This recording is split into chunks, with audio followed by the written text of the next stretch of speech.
Welcome back to the Industry Standard Podcast. This is episode 38 out of 100,000. Hell yeah. Nice, hell yeah. There's all three of us. I forgot to mention in the last episode, I didn't address that Len wasn't there. Thanks, man. But Len's back, and we've got Bec. Hello. Bec Miller. Just Bec. Just Bec. Just So Bec's one of the PTs at our gym. You're the longest standing PT I at know, our gym. 4.5 years. Wow. Yeah. Yeah. Maybe almost 5. How long have you been coaching? That same timeline? amount, yeah. Yeah. Oh, so you're a longer coach. I started mid 2019. No, I started 2020. Feb 2020. Whoa. There Yeah. we go. You're senior. You're seasoned. Senior Joel. Do you want to we'll get Bec to introduce herself? Yeah. Tell us a bit about yourself. I'm Bec, 29. Obviously, I'm a PT. I started doing it at 25 after leaving school. Had no idea what I wanted to do. Basically, did a bunch of jobs. I worked in hospo for a while, which was pretty shit.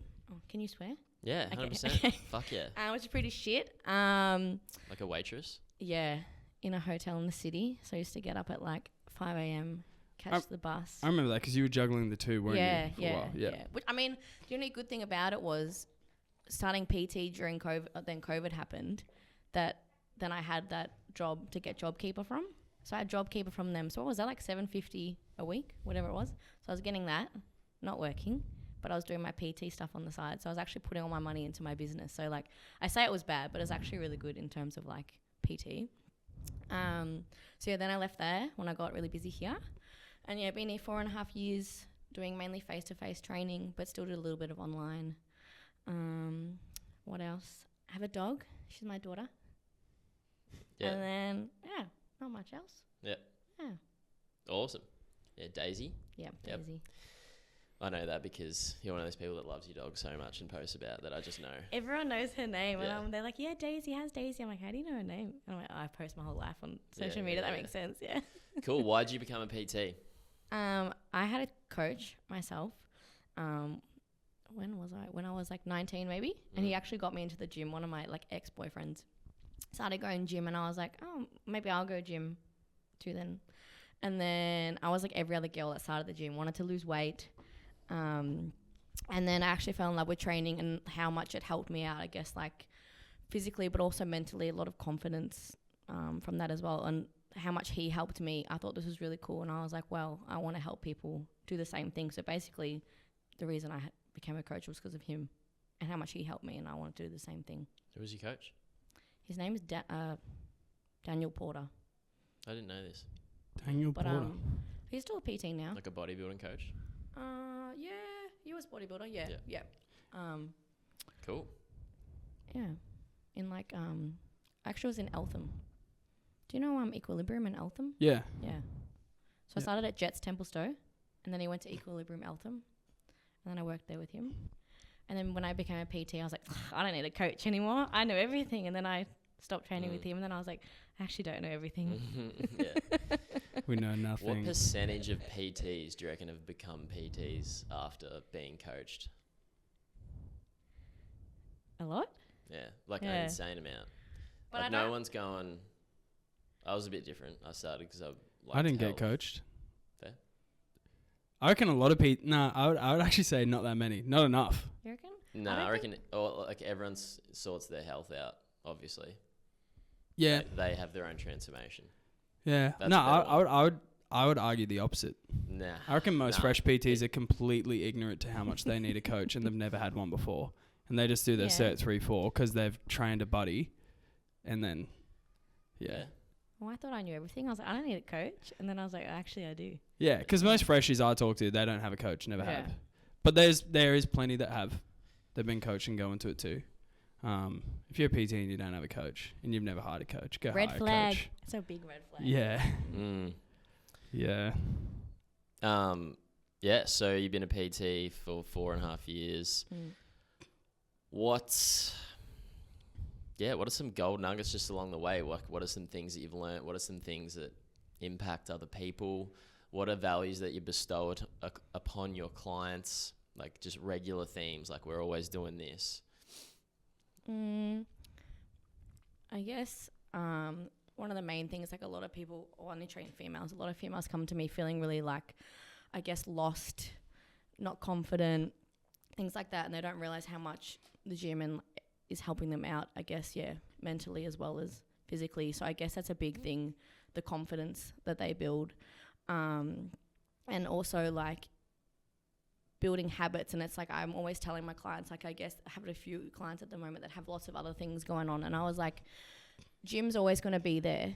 It's like about, you can always come back to it. Like if you're like, for example, like one of my clients has injury and I was like, I think it's still good. You should be coming to the gym with your rehab and things like that. But like your goal at the moment is with your, she got an ACL injury, and I'm like, your goal is like for your rehab, but you don't need to be smashing it in the gym. Like you're not doing that at the moment. I think like trying to teach people that it's not always about like smashing it and going hard and putting like obviously killing yourself at the end of the workout. Sometimes it's just about like coming in and doing something, ticking off the boxes, and you always feel better after doing something rather than like doing nothing. But I think that, and I'm the same when I train, I'm always like, no, I have to be better and do better, or do more reps, or do more weight, or like go for PBs. But I'm like, it's not always about that, and it's okay to just go in and like do a tick the box session, and you're always going to feel better at the end of that. Yeah, one of the regulars at the gym, you were seeing him around, he has like a handlebar. And he just, when we were like crushing TikTok and it was popping up on everyone's feed, he was just like, dude, love your videos, been watching them for ages. And he was just yapping on about training. And I was like, oh, like, do you want to do a session with me one time? He's like, nah.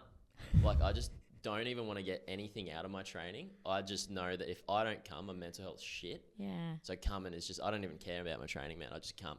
I was like, fair.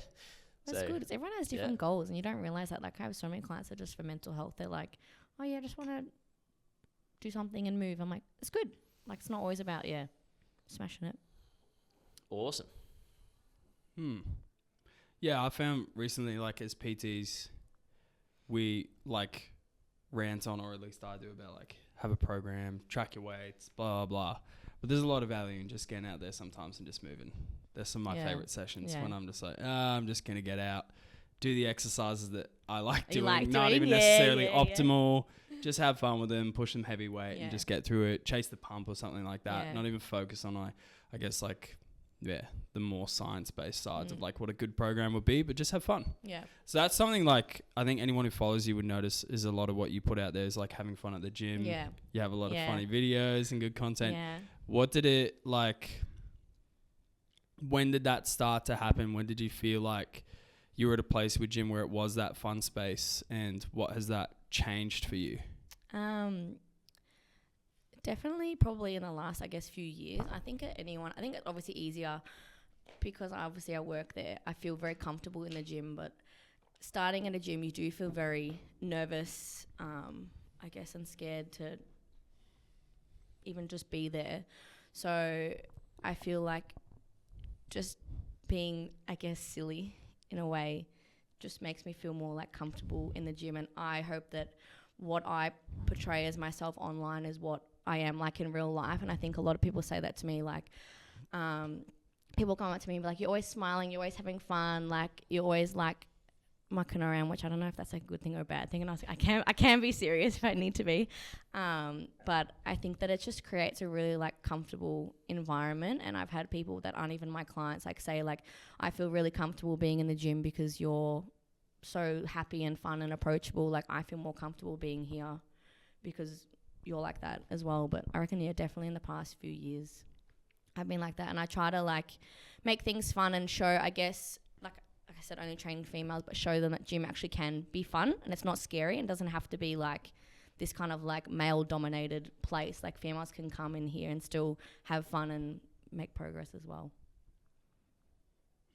It's awesome talking to people when you realize that they were actually on the verge of never coming. Yeah. And you were the thing that like, or just anything. It's not about you. Like, it's just that something was there to actually allow them to go. And you're like, wow, you were never going to go. In fact, not only were you not going to go, this was going to affect you and you were going to probably hate the gym and be in fear of it. That's crazy. There's so many people are like that. Yeah, they're like that. And they're like, and I say to them, like, you don't need a PT forever. Like, sometimes it's just like a year or a couple of months or whatever. But they're always like, at the end when they finish training with me, I feel so much more comfortable in the gym training with you. Like I would never have gone to the gym if it wasn't for you. And that's a really, really cool thing that someone says that to you. And that's my goal at the end of the day, to help people feel comfortable in the gym. So it's really Why cool. do you think people fear going to the gym? Or talk about who you're talking about, like females and whatnot. Why do they fear it? I think they think it's like, I mean, I guess it depends what gym you go to. Like obviously like Good Life where we work it's a really good gym. Gen pop. But some places, Gen Pop. Some places, obviously, those big bodybuilder gyms, I guess that's what people probably more intimidated to go to. I think it's because they're scared. They don't know what to do. Like a lot of females, like, oh, I walk on the treadmill and then I go home. I'm like, they don't know what they're doing and they're scared to try something new. And I used to be the same thing. I used to like not want to do any new things at all. And I think that's like a main thing. Just scared to try new things.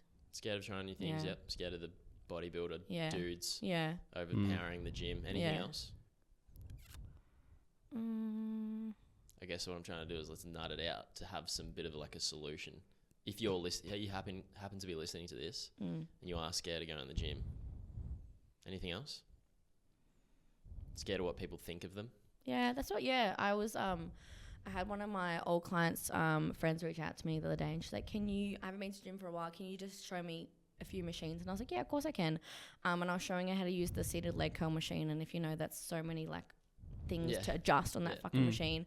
And then I was like, I guarantee you, no one is looking at you thinking you're so stupid because you don't know how to adjust this machine. And she's like, oh, like really? And I was like, no one is watching you. Like everyone's got their headphones in, or if they don't, they're with a friend or they're with a trainer. No one is watching you, what you're doing. Like I do stupid things 99% of the time, and I guess like no one is like, oh my god, you did that stupid, like you look like an idiot. Like no one is watching you. And then you look around and you're like, actually no one is actually looking at me. And I think that's a big thing. We think people are watching us. I think people only watch if you're doing something cool. Like there's this, obviously if you're doing a big lift, people are watching you because that's impressive. Like no one's watching you because you can't adjust the machine. I just thought of an analogy of like, imagine you're in a city and you're walking down the street. There's people fucking everywhere. Like it's like thinking that everyone's watching just you walk. Yeah. Like, oh, that person's walking a bit funny. You might actually genuinely have a weird walk. But like obviously, no, like when you're walking down, you're not worrying about people looking at you. You're just doing your own thing. They're doing their own thing. Same in the gym. Yeah. They're just doing. They don't give a fuck about you. In fact, they don't care about you. They don't. And you know what? You're never gonna see them again. I mean, gym maybe you might start seeing the same people, but like you don't know them. Like who cares? Like. I used to like with clients who were worried about it. If we were ever in a squat rack, I would just grab the bar and slam it into the rack as loud as I can, and just look around, and no one has turned. Yeah. And they're just like, it's actually, yeah. I just like no one's looking. Yeah. Even if you make a loud crash bang, blah blah blah, no one's looking. Yeah. I like telling people like those big dudes, very likely that they're the ones that will be the most supportive as well. Yeah. Have you seen? We here on Tuesday night. There's this massive guy that's been coming. He's like I don't know if he's bodybuilder powerlifter. Have you seen him? Which guy? Was it the dude in the SBD suit like a night ago? No, not the guy doing like the shoulder press. Not him. There was a guy, I reckon he's probably like 50 or 60 years old. Oh, yeah, who does the huge daddies. And anyways, he goes over to my clients, Laura and Deb. He's like, you guys are fucking smashing in the gym and like fist bump them. And you'd look at that guy and you'd be like, he's scary because he's really strong and he looks scary. But he came over and talked to us and he was so nice. And I'm like exactly what you just said. You wouldn't expect that, but they are the nicest people. But yeah, I only know that because they're the ones that have, when you train for ages, you just respect training. Yeah. You have ups and downs, you have injuries. You realize training is a privilege. And if you see someone that's new, you're like, fuck yeah, man, good on you. Like, keep going. So like, if you see someone that's scary in the gym, it's actually just start thinking in your head, that person's probably going to support me. The ones that's not supportive are just like the Karens that genuinely have no idea what they're doing. And the only reason they're judging you is because they don't know what they're doing. And they want that. I don't know what I'm doing. There's probably like few bigger ways you could compliment a regular gym goer than by asking them for advice. That would make anyone who's been training for a while like probably blush. Yeah. If you have the courage to, 100%. Yeah. It's fine. You were mentioning before, like I think a lot of chicks do it, but dudes do it as well. But you typically see like the chicks here just walking on the treadmill or on the cardio machine, and you can see that they're just kind of looking out over the gym. Yeah. And then they just grab their bag and go home. What do you think is like the first step for those people who just, I call them like cardio warriors, not like because they're they're actually yeah. like going crazy on it, but Yeah. it's like, and they're just stuck on the machines and Yeah. they just scan out over the gym and you can see it. And I see it. I think I see it because I've been there. So I'm not saying this in like a condescending way, because I used to literally, if I got off like the treadmill, I would just skirt the machines because they were on the outside of my gym, and I wouldn't touch the free weights. Yeah. And I'd see all the big dudes in the free Yeah. weight area lifting barbells and stuff, and I was like, I'm not doing Yeah, that yeah. because I was so scared. Yeah. What do you think is like, a helpful way for those people who are just like sitting on the treadie, looking out, seeing everyone else lift weights, and they want to get out there, but they just don't even know how to start? Yeah, well, I think we've all been there. Like, I joined gym at 15, not properly, and I just go on the cross train. I'd be like, I burnt 400 calories. It's such a good workout. But I think I was gonna say number one thing I think is get a coach. I mean, I know not everyone is gonna want a coach or can afford or whatever, but even if you just do, like, we all offer like complimentary sessions, like a consult, just to get people, I guess, familiar with a few machines, just to kind of get your foot in the door. I think it's really important. Like I said, having a coach is not a forever thing, so you can just start off with someone, learn a few things, and then you can go off on your own. Or I see now a lot of females are becoming with friends, and then they start to do a few things together, which is, I think it's a really good thing as well. If you're scared on your own, if you've got a friend there, most of the time you're going to feel more comfortable with someone else there with you as well. Yeah. Or if you don't want to do, like, invest in coaching mentally, spiritually, just say, hey, I don't want to do coaching, but I really need like 4 sessions. Can I just buy a 4-pack of sessions off you, knowing that, because once people know what to do, they're off to the races, mate. It's insane. Yeah. Everyone I speak to, now that I just did that first bit, I'm fine. Yeah. Or just like, honestly, I do a gym anxiety video where I do like a population, 75%, if they just looked up YouTube videos and then tried it themselves once, gym anxiety gone, confidence is there, and then that last little pocket genuinely needs someone standing there with them. So maybe it could be a friend. Most likely, just pay for a coach. Even if it's an insane amount, how much is starting your health and fitness worth to you? If that's your Priceless. blocker. Yeah, exactly. Yeah. I think a lot of people don't think that, though. They're like, it's just money. But then I'm like, how much money do you spend on like going out and Netflix and all that other shit? But like Pills. Yeah. As in medication. I mean, it's the old thing, like, people buy... By the way, just there's a 4th person in this room. Who's that laughing? People spend like $600 on clothes and then not feel comfortable in them. So like, true. So true. That could afford you. that. That could afford you like a lot of online coaching or some in-person sessions. But then you buy all that $600 clothes, and then you join the gym, and then you can't wear those $600 clothes anymore because your body composition is gonna be different. So you may as well just get a coach straight away. Yeah, I mean, I remember I had this client who was just constantly getting tats, but she was never like, she started up because she's like, I have all these tattoos, and she kept getting tattoos, but she's like, no one even knows I have tats because I'm too scared to show my skin. Yeah. It's just like, if I can spend money on tats, I can spend money on training. Yeah. But it's like, she's spending all this money on stuff that changed how she looked, but then she was never even confident enough to wear a bikini or anything like that because she didn't like how she looked, so the tats were worthless. I remember the moment that I had like an actual shift, and like it was a good life thing. We went out with Bo and Sienna, everyone, to that rooftop bar, and I had like this Ralph Lauren shirt that I bought in Thailand because it sort of fit me but it didn't, and I remember like my tummy being there a little bit, and then all of a sudden, it just sat on my like in my dresser for ages, and then I put this shirt on, and then I was like, holy shit, this shirt actually, because I've been training heaps and had a coach, and like what we're talking about, like, doesn't matter about the clothes anyway, it fit really nicely, and I just remember going like, wow, like this is what I've wanted for a long time, and it was amazing. What a good feeling. Yeah. I'm still shooting for the clothes size I want to fit. It's the opposite for guys and girls. I'm shooting for like XL fits me well. I'm close. Pen in the brand. Pen in the brand. Trained for nearly 10 years, and I just like wearing baggy clothes 24/7. How good? How good? Like, I'm genuinely uncomfortable in tight clothing. Well, just for comfort, it's fine. Yeah. Yeah. What health and fitness industry, or just the people that come into it, health and fitness in general, what pisses you off about health and fitness or the industry, or what goes on? What annoys you?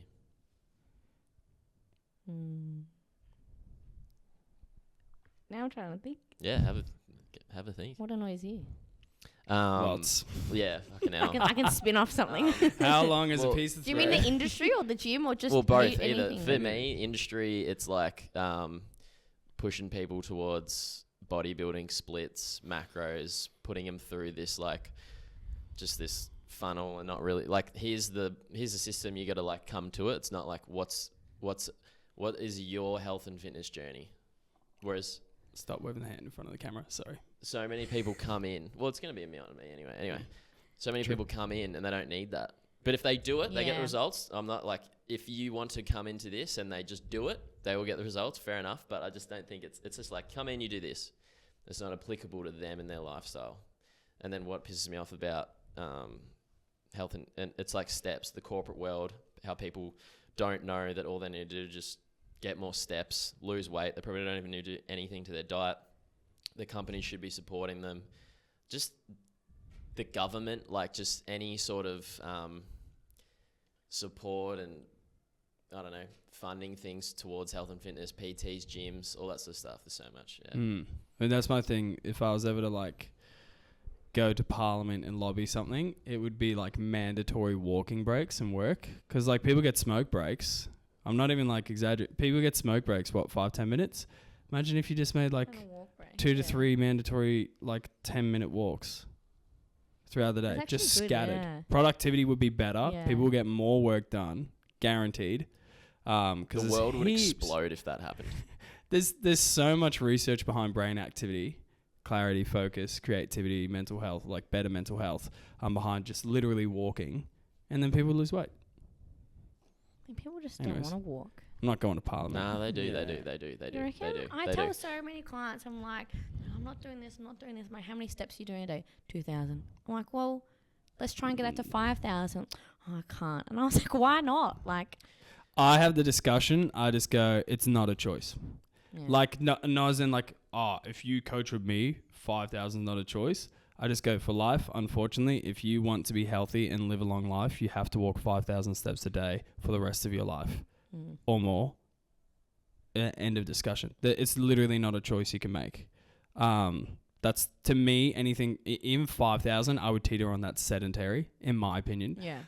And definitely below 5,000, sedentary. Mm. And it's just like, if you want to avoid so much disease and health complications and so many issues down the track, like, I don't care how many hours you work, what you do for work, you have to make 5,000 happen every day.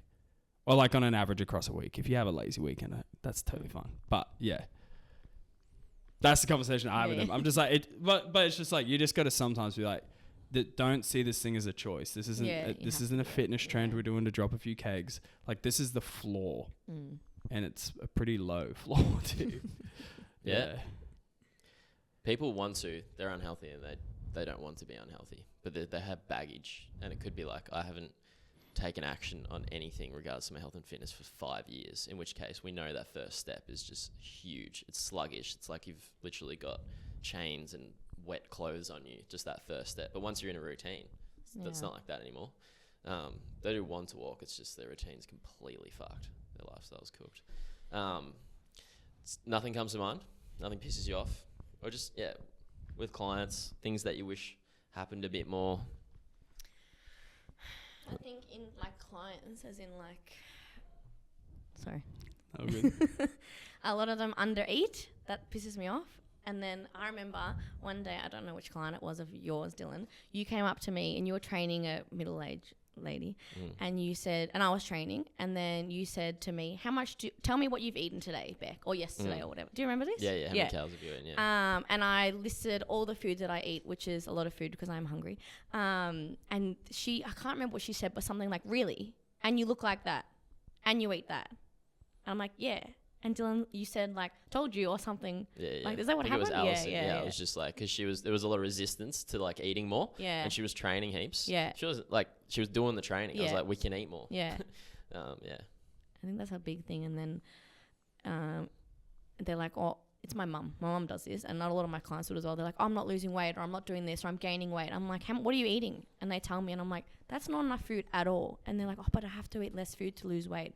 I'm like, well, yes, but you're not actually even eating enough food at all. So that's a big thing that I see, and that annoys me. And they're like, no, I just can't do it. I'm like, Yes, you can. People stuck in that 24/7 Yeah. diet fatigue. Yeah. You got to set. This is why anyone I train, we start at maintenance. Yeah, Always. exactly. Yeah. I don't even care if you're already tracking Yeah. and you're already in a deficit. Yeah. You're coming back up, buddy. Yeah. Do they feel scared to go to maintenance though? Even Oh, though they're all the like, this is time. a lot of food at my maintenance. All the time. Yeah. But it's like we got to set standard. Mm. I want you burning calories at a higher amount. Yeah, exactly. The goal is always to eat Yeah. more food. I know don't care if they- you want to they lose get fat. that. Yeah, they just want to Yeah. go down straight away. I'm like, no Yeah, way. you just got to. I Well, want to eat more food. it literally, I explain it like this. You got a skateboard. You're walking up the hill. That's us in maintenance, maybe even a gaining phase. Mm. And then when we're on top of the hill, you can hop on the skateboard and we're just going to fly down. Yeah. But right now, we're flat. Yeah. And you're not getting much momentum. Yeah. Like, yeah, Yeah. we're just teetering down or just like pushing on flat. Yeah. But, yeah. We want to eat more food. Uh-huh. Everyone should want to eat more food. Gym should not be associated with eating less food. Yeah. It should be your gateway into more food, a Mm. better physique, healthier, blah, blah, blah. Wait, were you about to ask something? I just had this idea because you said your mum. I'm like, parents don't listen to us. We should do this thing where we trio swap our family so they actually listen. Do you know what I mean? I think my mum would listen to you guys. Yeah, oh, 100%. My parents would listen. Yeah. My family's pretty good at listening. Because we all grew up skinny.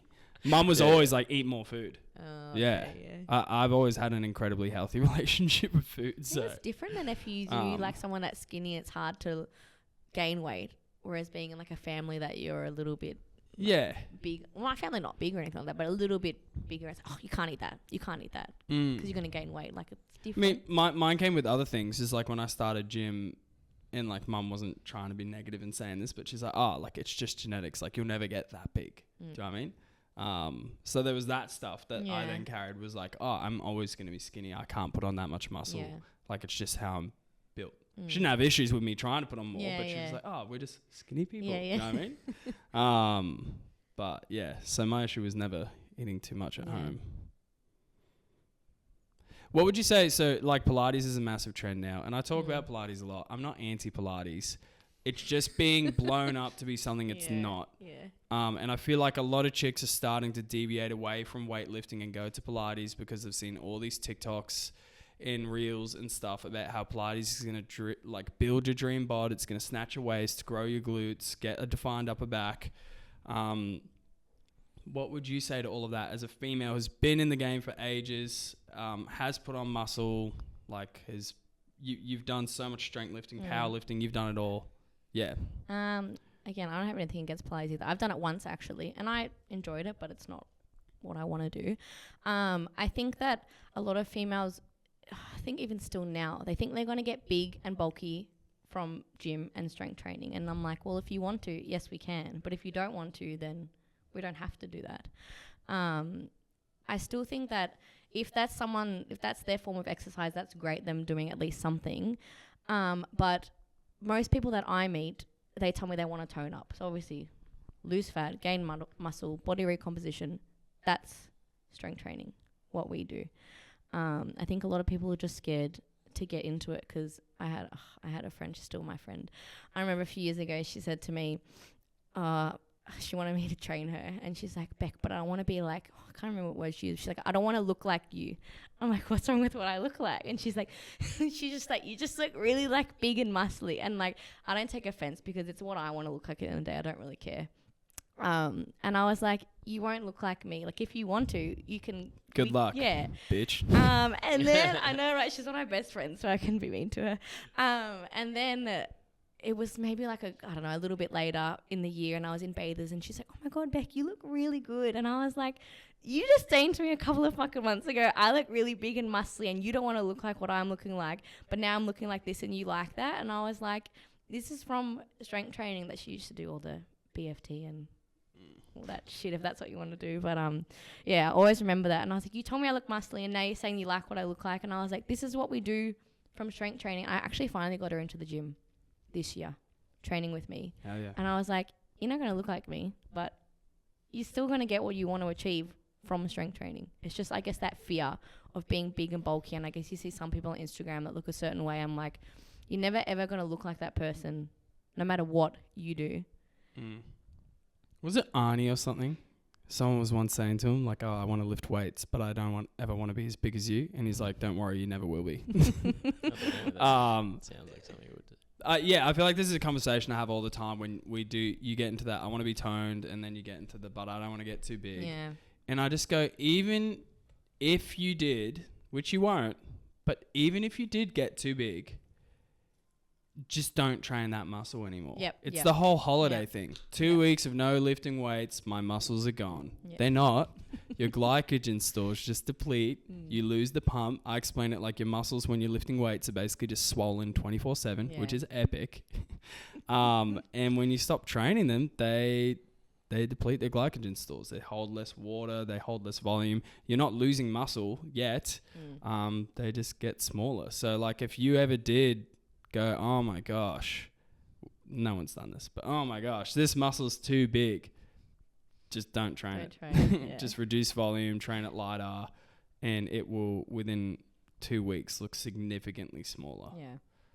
But you're just going to lose definition. Everyone's chasing the fat loss game. They're pulling back the curtains. No one's on stage. Like, you gotta, this is something I've been real passionate about as of recently, and I just keep ragging on about it. But like, if you have never done a significant gaining phase, and I don't mean bulking in terms of getting fat. If you get fat in a bulk, you've done it wrong. That's like saying I'm not going to squat because I get injured. And it's like, well, you only get injured if you do it wrong, right? If you have never done a gaining phase and put on a significant amount of muscle, you're just wasting time losing fat unless you're overweight, like real overweight. Not like a little bit pudgy, but real overweight. Because you're just doing all this work to lose all this fat, never growing any muscle, and then you just be stuck in that cycle. If you don't end up looking how you want to, then your metabolism's shot because you've got no muscle. You gain all this weight, and then you're right back there again. Get jacked, guys. It's like I'm always in a surplus. It's good. I love it. Lift big weights. Yeah. Feel good. Eat all the food. Something I said a lot this year, and like I had never really thought of it, but then I did. But I was just like, people need to realize that you should be in a surplus like way more often than you should be in a deficit. Deficits are fast. Surpluses are like long. Really slow and long. People are just scared. Like you said, they're scared of thinking they're going to get fat. I mean, yes, you're going to gain weight, but that's the point. I got too fat. No client that I've ever done a bulk with. Literally. Ever. Yeah. No client. Yeah. Who's your who's your ideal client, and who are the people that you want to train? If you were to explain them, just say a bunch of like sentences and like what they do, what they think, what they're worried about, what they want to achieve. Ideal client? Yeah, or just people you want to train. If they were thinking about a coach, why would they go with you? Someone like not even compliance, yes, is good, but you don't have to be 100% compliant. Like, for example, I have some clients that they'll come with me once a week and then do nothing on their own. Nothing, they don't do anything. And they know that. They know that they're not doing it. So they don't say to me, hey, Bec, why aren't I seeing progress? Because they know they're not doing stuff. Even clients that, for me, it's clients that listen, that they don't have to always do everything 100%. If something's wrong, they tell me. That's a big thing. Like, I have some clients that just don't do anything for a week, and I'm like, hey, what are you doing? Like, I've been sick or something's happened. And I was like, well, if you don't tell me, I don't know what's going on. And like, I guess when they tell you things, then you can adapt their program and things like that. So for me, an ideal client is one that communicates with me. I think that's a big, big, big thing, because that's something that a lot of people do not do.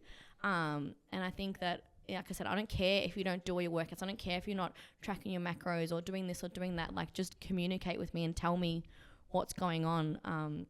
They're the clients that get the best results. Like, they listen to me, they do what I'm telling them to do, and they get the most progress. I like it. Facts. Yep. Facts. I like it. Because you didn't actually go down the avatar route. It was just like, no matter who you are, you got to, communicate. Yeah, it's a big thing. Listen, Yeah, people who try. Yeah, just exactly. I don't care. Like, yeah. And I don't mean try as in like put 100% effort in, but yeah. literally just try things. Yeah. I was saying this to someone the other day. I was like, just try. They're like, oh, would this work? I'm like, just try it. Yeah. See what happens. Like food, log the food. Yeah. What are the macros? Are they good? Did you like the food? No. Don't have it anymore. Yeah. Try something Yeah, else. yeah.